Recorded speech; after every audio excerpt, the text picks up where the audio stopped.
underline. Omong dikit tapi nyelekit.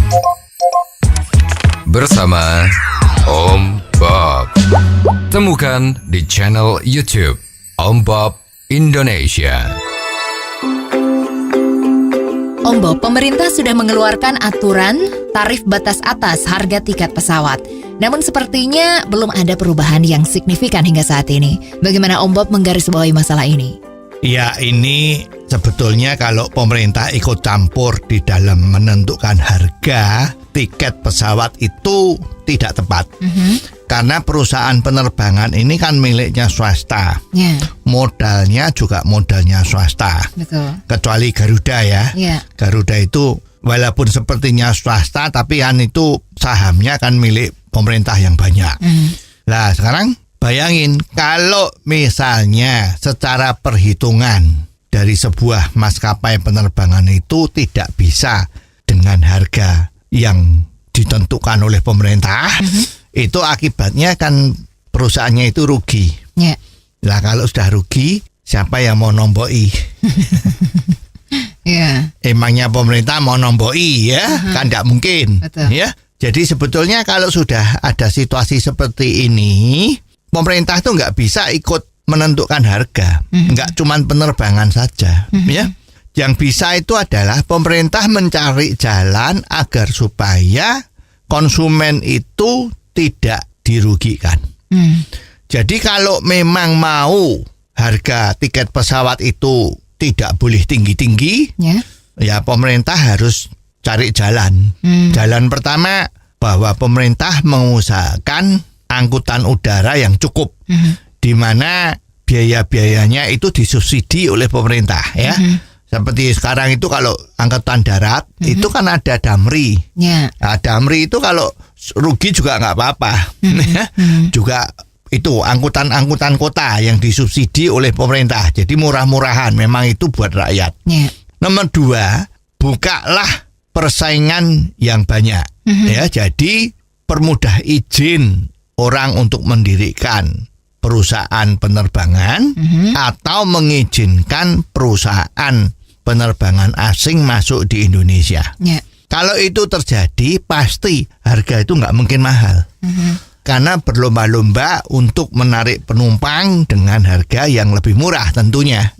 Jadi kalau pemerintah itu menentukan harga seperti ini dan sekarang kelihatannya itu kan perusahaan-perusahaan penerbangan itu kan tidak juga tarifnya turun, ya itu ya nggak bisa disalahkan. Jadi ya memang kalau diturunkan terus rugi gimana? Dan itu juga agak ada sanksinya kan, pemerintah mengatakan paling tinggi harganya sekian, tidak boleh lebih. Kalau melanggar apa sanksinya? Nggak ada. Ya jadi sebetulnya peraturan ini seperti macan ompong. Ya. Jadi lebih baik nggak usah ada aturan seperti ini. Kalau kemahalan ya orang nggak mau naik.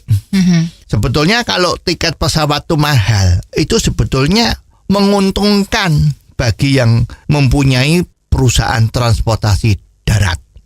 Bahkan kereta api juga menjadi diuntungkan. Kalau naik pesawat itu kan kelemahannya banyak, jadwalnya sering mundur. Nah, kadang-kadang bisa dibatalin. 1 jam sebelumnya harus sampai di airport. Perjalanan ke airport 1 jam juga. Bahkan sekarang ada yang 3 jam.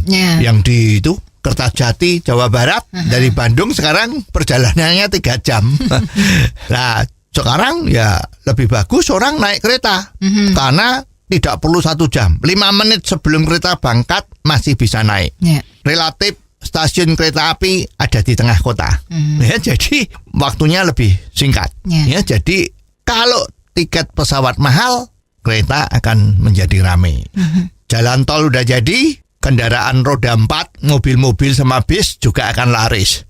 Jadi sebetulnya pemerintah itu menciptakan suasana persaingan yang sehat saja. Jangan ikut campur dalam harga.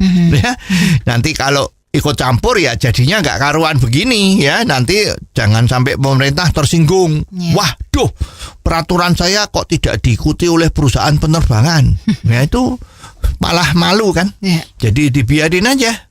Ya kunci terakhir, kalau rakyat itu harus naik pesawat terbang dengan harga murah, ya bikinlah perusahaan penerbangan pemerintah sebanyak-banyaknya. Ya.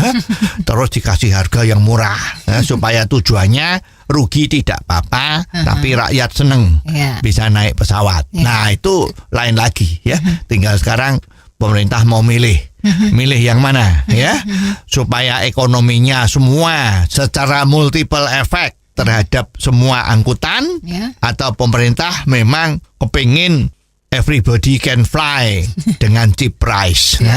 Oh, jadi begitu ya Om Bob. Jelas deh sekarang. Terima kasih Om Bob untuk waktunya. Sampai ketemu lagi di waktu yang akan datang. Untuk kritik dan kasus yang perlu dikomentari Om Bob, silahkan kirimkan email Anda ke ombobindonesia@hotmail.com. ombobindonesia@hotmail.com. Underline. Omong dikit tapi nyelekit. Bersama Om